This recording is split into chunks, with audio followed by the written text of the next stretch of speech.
इस गाना पे खुश होके हमारे आदरणीय भैया जी की तरफ से बहुत सारा आशीर्वाद आया।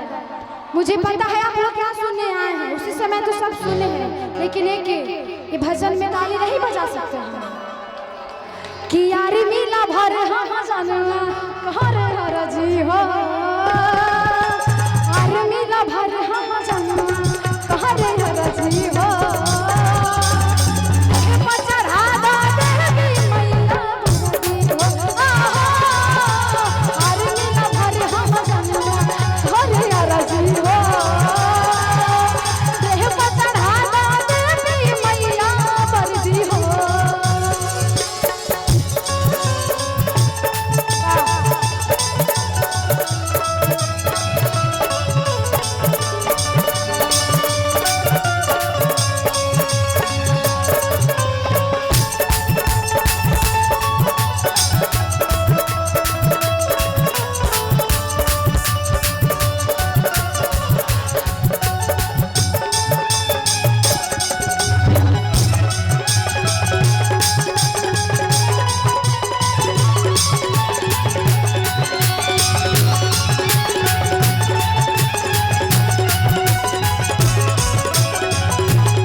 शरीर से मैया पास करादा मेडिकल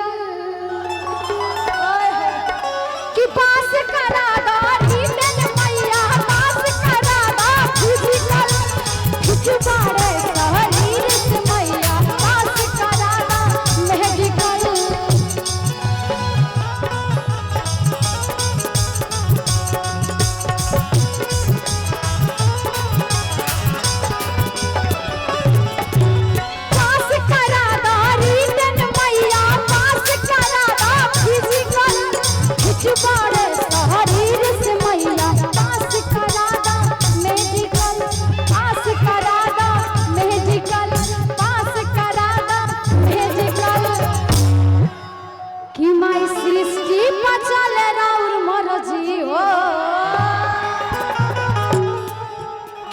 सृष्टि मचल राउर मर्जी हो कि यार मिला भर हम हरे हर जी हो।